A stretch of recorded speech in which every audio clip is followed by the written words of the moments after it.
व्याध को दिया, बहलिए को दिया। भगवान कृष्ण ने इधर यदुवंशियों से कहा कि द्वारका में रहते बहुत दिन हो गए हैं, चलो हम सब प्रभास क्षेत्र चलते हैं। प्रभास क्षेत्र का नाम आप सबने सुना होगा, गुजरात में ही है, समुद्र के किनारे, सौराष्ट्र में।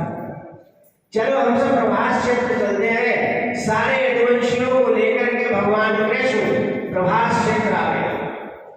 भगवान कृष्ण ने वहां यानी प्रभास क्षेत्र में भोजन और वारुणी की व्यवस्था है। सबके समक्ष भोजन प्रस्तुत किया गया। होनहार बात, यदुवंशियों के नवयुवकों में भोजन को लेकर के थोड़ा सा झगड़ा हुआ।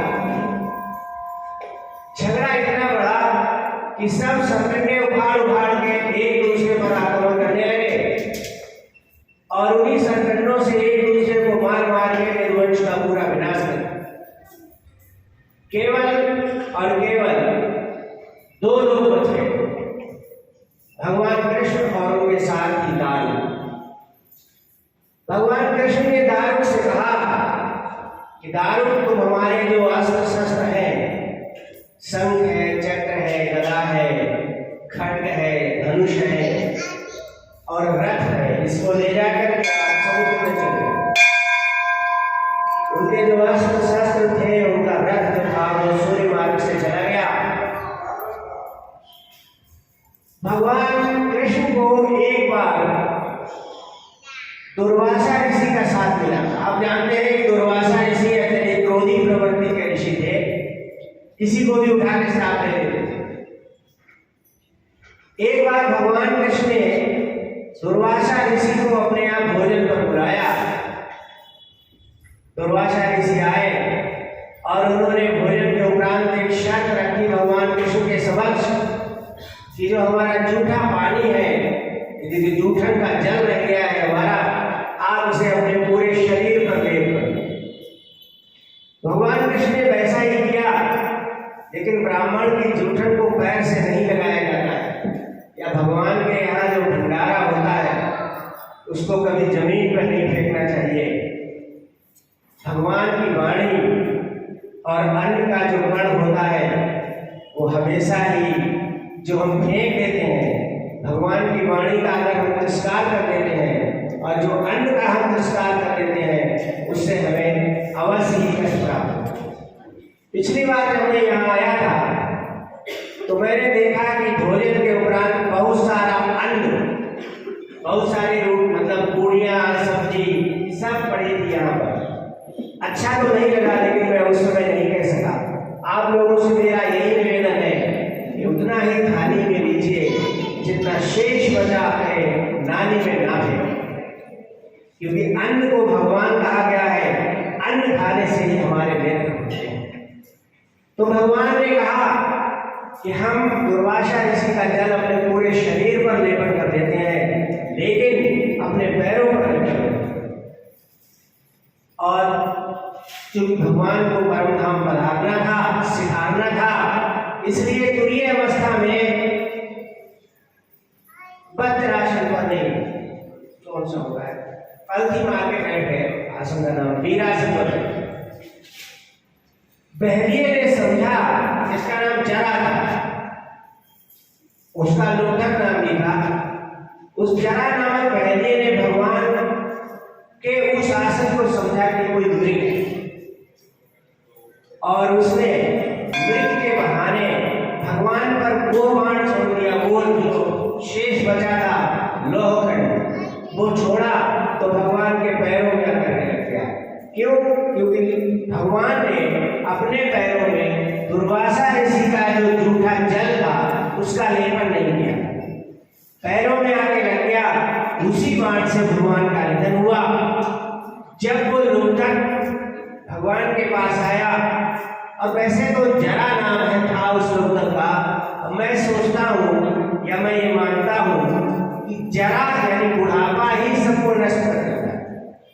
जरा का एक मीन बुढ़ापा भी है, जरा का मतलब बुढ़ापा, बुढ़ापा आया मतलब हम गए काम से। तो जरा नाम के उस बहलिए ने भगवान को तीर मारा, भगवान के पास वो दौड़ता हुआ आया। उसने सोचा कि बड़ी गलती हो गई, भगवान से प्रार्थना की तो उसने देखा कि चतुर्भुज रूप धारण किए हुए हैं भगवान कृष्ण।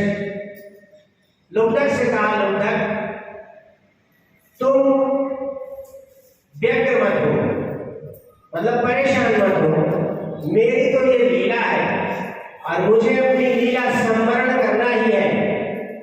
तुम्हारे लिए मैंने स्वर्ग से एक यान यानी कि विमान मंगाया है, आप उसमें बैठिए और मेरे धाम से धाम जाओ। लुब्धक भगवान के धाम को चला गया, इधर भगवान भी सुधाम चले गए और भगवान ने दारुक से कहा, दारुक उनका साथी था भगवान विष्णु का, दारुक से कहा कि तुम द्वारका जाओ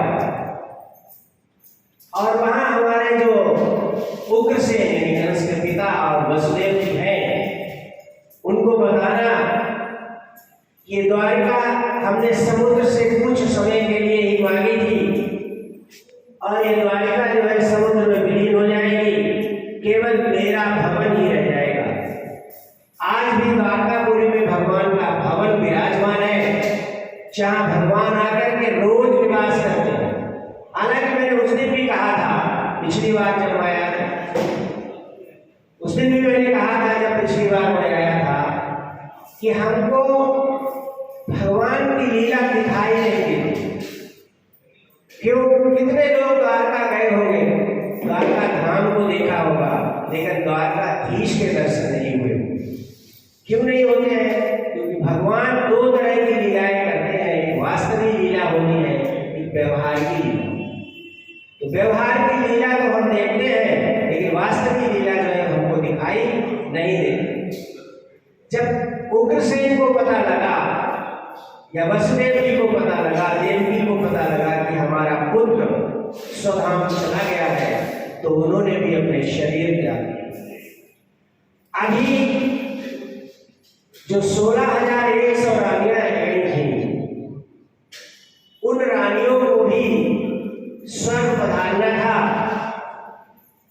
तो भगवान अर्जुन से कहा था भगवान ने कि हे अर्जुन, तुम जाकर के उन रानियों को भी हमारे धाम भिजवा देना। एक्शन में जो 16,100 रानियां थी भगवान की, वो सभी अप्सराएं थी। और इस संबंध में भी एक कथा आती है, वो भी मैं आज सुना देता हूँ, कल से भागवत का प्रारंभ करेंगे। एक बार आपको पता होगा देवासुर संग्राम हुआ था, देवताओं और असुरों में संग्राम हुआ था, उसमें देवताओं की विजय हुई। तो जब देवताओं की विजय हुई तो देवता